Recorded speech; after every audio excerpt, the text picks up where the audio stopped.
โธ่ทีมงานใหญ่ตัวอันนี้โอ้ได้ยังกี่แรงเด้โธ่โอ้กระหอกแกงปลาเพิ่นอยากดังเด้โซเชียลใส่ นี่เด้ ผู้สาววะนี่แม่นโอ้บ่หันหยอกดอกย่านเมียหิวหู แต่รัดทางนั้นมันทบมาขึ้นวันนี้มาผัดมันบริอันนั้นเด้มันติดมึงเก่ามันติดกินมึงเก่าขนุนใช่หูว้ามันนี่ใกล้ๆนี่ยับขึ้นว่ายับขึ้นมาเฮาอยู่ก็พังบุกมาใกล้ๆพร้อมเชียงเลยนะปโลมา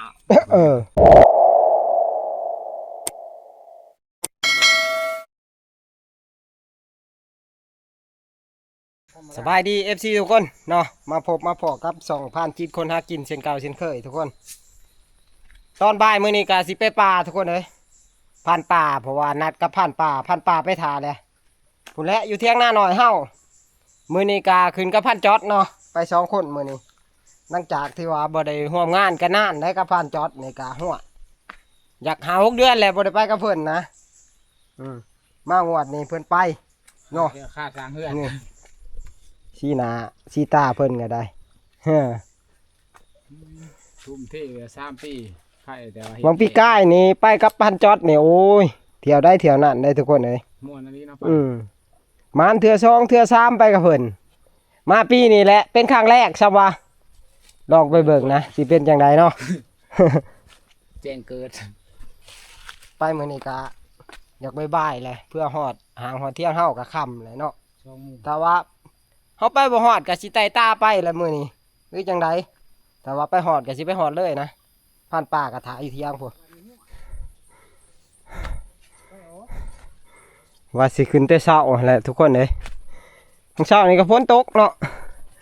นี่ครั้งแรกของเดือนได้ทุกคนเอ้ยว่าก็เห็นแดดออกเห็นจังไดบ่ได้ขึ้นเฮิงเป็นตลอดอยู่บ่น้องเอ้ยมาพบกับทีมงานเวิร์กเที่ยวก่อนทีมงานขึ้นกับบริห่วมทีมเนาะมีแต่ติดเวียกนั่นแหละในผ่านก็ได้ครอบครัวกับบ่สบายเนี่ยถ้าแม่อันนั้นเอาถ้าแม่ไปหาหมอนะแต่พอได้กินน้ำทีมงานนั่นแหละเนาะบักเวอร์ก็ได้ถือกับดักพันท่องหนึ่งนี่ก็ได้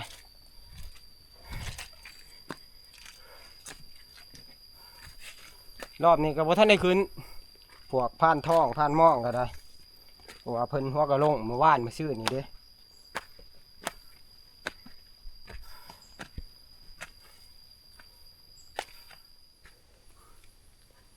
โอ้ยบ่ทันได้หอดใส่โห้ยแล้วผ่านจอดนี่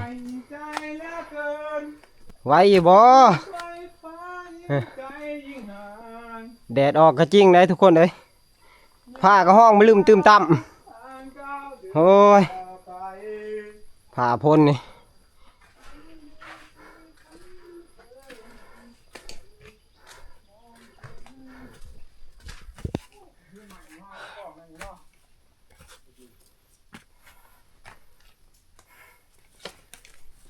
เหงื่อแตกเหงื่อแตนนะทุกคนเลยเพื่อวิทย์หลังผู้นะขึ้นไปอันนั้นล่อบาวสัญญาเนาะเมื่ออื่นนี่บาวสัญญาสิขึ้นกับผ่านตอมเพิ่นให้ผ่านขึ้นไปก่อนโคโอ้ยเมื่อไร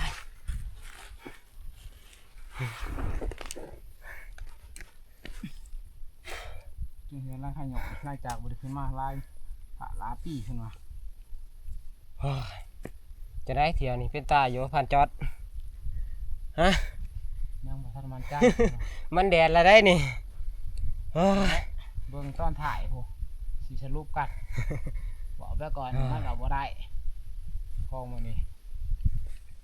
เราก็สิล่องมันเบิดกูแบบแหละไป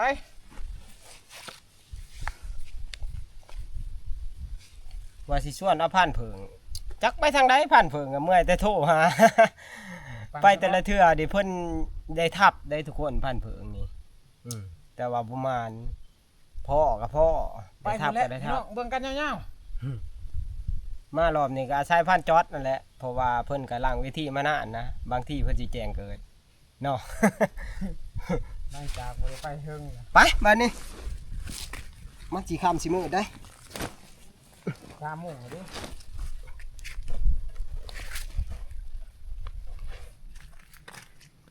ผ่านป่าก็คือสิแนมทางนั่นแหละเพราะว่าเพิ่นขึ้นแต่เช้าแหละในผ่านติดฝนเลยบ่ได้ขึ้นวันเช้านี่กลับไปซีเขาแน่เขากินกับเบิดเนาะเพิ่นขึ้นก่อน ติดเลยนะฮะ มาเลยได้ทุกคนเอ้ย กันฝน ผ่านจอดเปลี่ยนชุดแล้วบานนี้ฮู้ว่าแต่อ้วยหนาครับป่าเห็นแดดบ่พอชั่วโมงทุกคนเลยนี่ลงมีดมาแล้วนี่เอาเปียกันแล้วมือนี่ฮะหาทำสิโซนมูมี่ได้แถวนี้เป็นดงทุกคน ยังไกลเตะเนาะ ออกมาเห็นแดดก็ดีใจ มาบ่ได้พอชั่วโมงลงมิดแล้วนี่ครับลมกับพอลมเด้อพันจอดเอ้ยไปเด้อไปเด้อไปเด้อ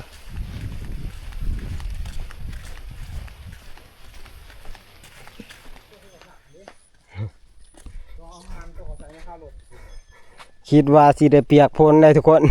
มาหอดทำแล้วก็แดดกว้างมากอีกเลยอายุอันนี้ตังพะโล้อะไรอีหยังโมเมนต์จะคล้องมึงเด้อซอยจุได้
แล้วบัดนี้หันมันน่ะมันเข้าไปในเลย บ่ทันทุกคนเลยเขาไปในป่ารีบๆเลย ถ้าเฮาเข้าไปไว้ต้นพวกยัวๆท่านก็บ่จักมันสิ หนาสิได้เรียกว่าตอนนี้ก็ค่ำก็มืดเลยทุกคนนะเมาแต่น้ำหมูนี่ลัดกันกับพันจอดนี่ก็บ่ทันทุกคน มันเดือด หนาสิได้เลยไปค่ำมืดเลยเฮ้ย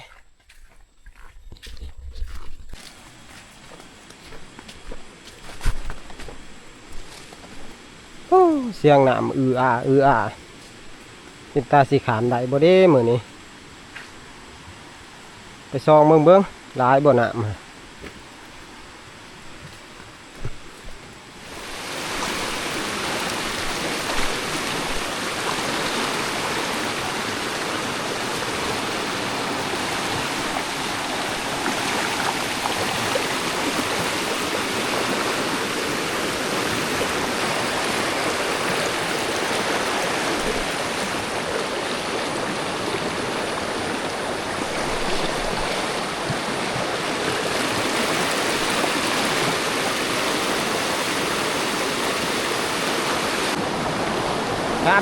ข้ามได้บ่มาเด้อ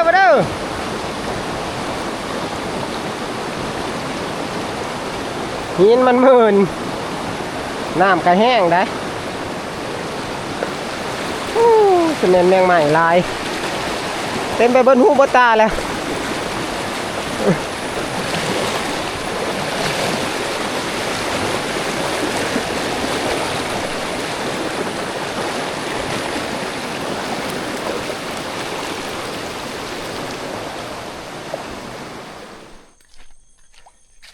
ออกมามันนี้คิดว่าสิบคำได้ทุกคนเขามาแต่บ่ายโมงกลัวๆได้ถ้าว่าเฮาบ่ลัดบักเวอร์นี่ก็คือสิฮอดแล้วแหละปานนี่ฮะคำกับบ่เป็นหยังทุกคนคอยรอไต่ตาเมื่อทับนั่นแหละผ่านป่านนี่เพราะว่าออกไปแวะและแนม เพิ่นสิว่าได้ผ่านตัวเพิ่นได้ เพิ่นหาบ่เห็น น้องเคยไปมาทางนี้ต้นนั้นเนี่ยต้นกระเจ้าเนาะเขายิ่งใหญ่งามเนาะ มาหอดด้านใหญ่แล้วทุกคนเลยโอ้ในเงือบหินนี่มีผู้คนมาอาศัยอยู่แล้วทุกคนเลยสงสัยชาวบ้านเพิ่นมาหาอยู่หากินคือกันนั่นแหละเพิ่นก็ได้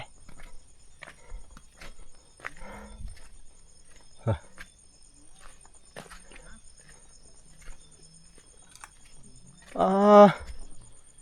โถทีมงานใหญ่ตัวอันนี้สกัดเห็ดสายลายอยู่โอ้ได้ยังกินแรงดีโถโอ้กระหอกแกงปลา เพิ่นอยากดังเด้โซเชียล ใส่ นี่เด้ ผู้สาววะนี่ แม่น โอ้ว่าหันหยอกดอกยานเมียหิวหู ฮู้จะคนละนี่ ไม่น่าว่ะกูได้เห็นกุ้งตาเขียวบ่ตอนน่ะ ตักน้ำมันย่างบ่ ตัวไม่น่าย้อน มาหากิน เจ้าเดี๋ยวว่ากูได้เห็นตอนน่ะ มาลิน ๆชอบคุ้ยเลยเขาว่าคุ้ยตายอยู่แคมป์ปลาหิน บ่ เฮ้บ่พอเราบ่ซ้ำมื้อนี้ คือจังเราลงเมื่อมื้อนี่ เราบอกว่าตายตัวบันกองกับเช้าคนนี้จากไผพวกนั้นไปเบิ่งยังบ่ทันมา เออ พวกลุงบ่เคย เหยาะกันยังดีแหละปาดกินนะ โอ้ยแล้ว น่าน่ะอยู่น่ะ เรากินแล้วกันว่าไหวก่อน โอ้ ว่าจะยิง ขึ้นมาเอาแรงนี่บ่ลุ แต่เช้านี้แต่ว่ามันค่อยมาพันนั้น นอกขึ้นมาเห็น ประมาณเที่ยงกลัว เออ นายโอ้ โอ้มาเจ้าไหลเนาะ ลำบาก มาพอเคน พวกข่อยมาเอานึงนี่ก็เพาะได้ นั่นน่ะบ่ เอ้อ เห็นมัน มองให้อาแตน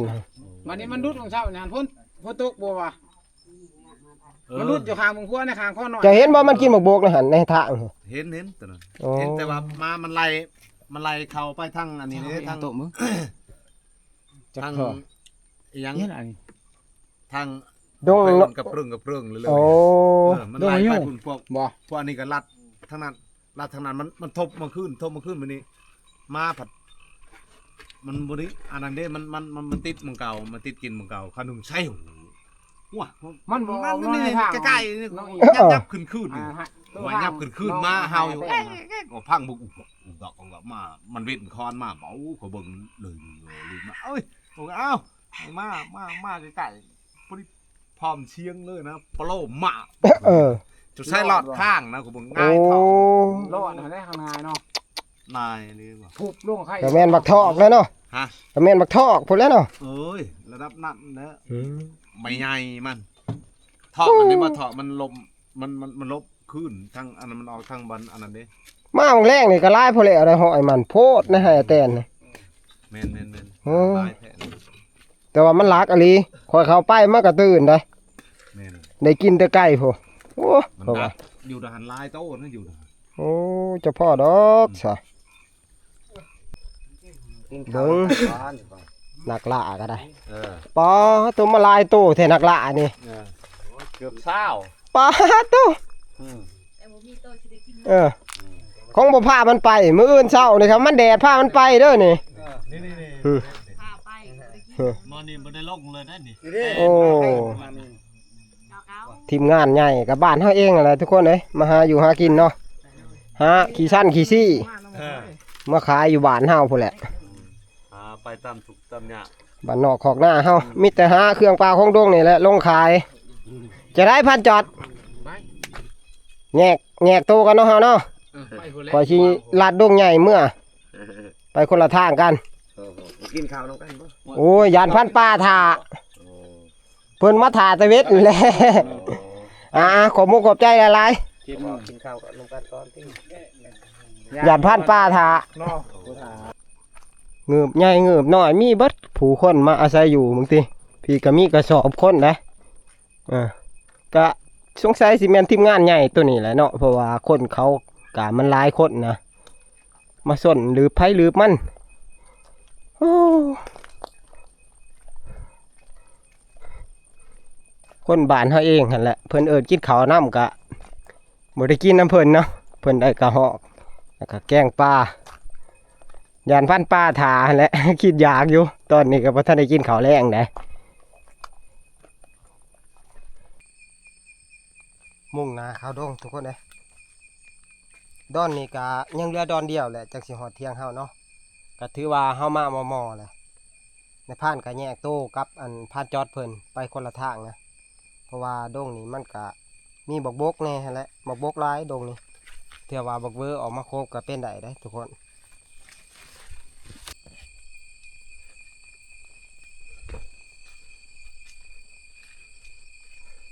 บางเที่ยวก้อนนี่ครับพันแหล่เพิ่นทับในดงตัวนี้แหละทุกคนเลย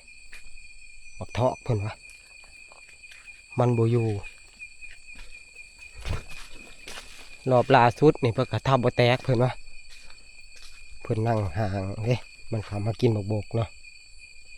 ดงนี่บักบกหลายนะคอยเลาะไปเบิ่งนะ3 ฮอดเที่ยง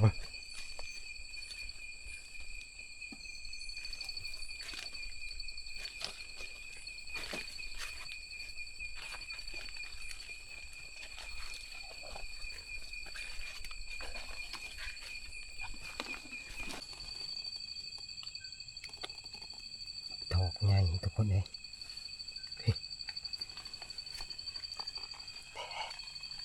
ผมไปวิญญาณยังเปียกๆนี่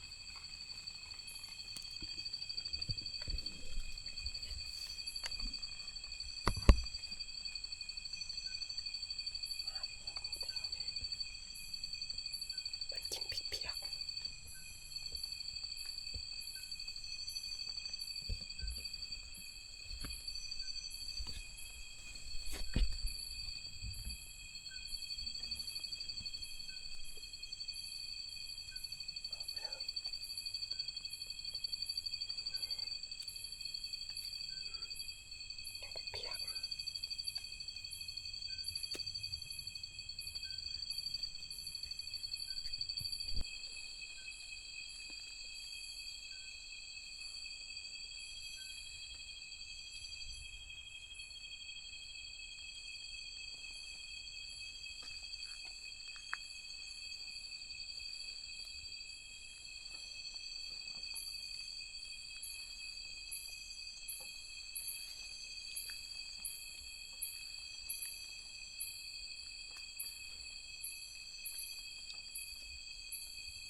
อ้ยมิดจ่อยทุกคนเลยบ่พอเนาะมันออกก่อนแล้วมันกินอิ่มบางนึงนี่ได้ยินเสียงกระบังได้ทุกคนน่าสิเป็นของพันจอดนั่นแหละฮะมีแต่ว่าทารุ่นน้ำพันจอดนั่นแหละว่าได้ยินเสียงกระบังเพิ่นได้บางนึงนี่ตั้งมาแต่พูดแล้วทั้งเตียงหน่อยเฮา แม่ แล้วบาทนี่ไปเบิ่งอยู่เที่ยงผ่านป่าก็บ่เห็น อ้ายที่เขาซะ เช็ด ได้เฮ็ดปัวกับป้า เหยาะ แกล้งทาจ้ะผู้ดี ใช้ผ่านป่า โอ้ มานอนอยู่นี่เด้อจ้ะเขาเรียกว่าจะทับอหย่าง สิได้ยิ เพราะว่าจะทับเอิ้นคอยบ่บึบบึบ สิได้ยินอีหยัง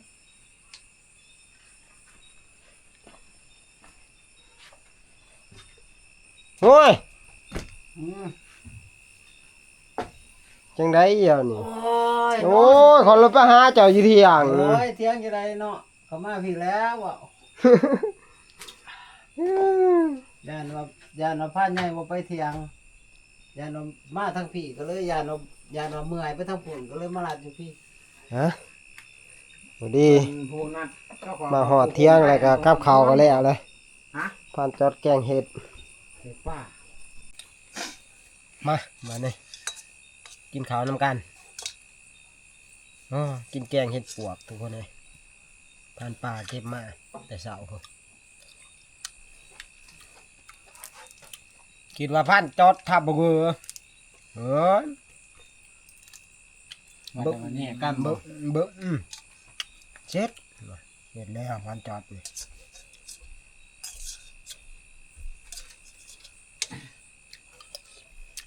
แกงเฮ็ดปวก เดี๋ยวได้กินข้าวแล้วนอนบ่ ฮะ กินข้าวแล้วนอนบ่ ใจเย็นบ่ทันละว่าพังมึงพามึงเพิ่งก่อนดิ นอนหรือเปล่า แม่นพักผ่อนแล้วเจ้า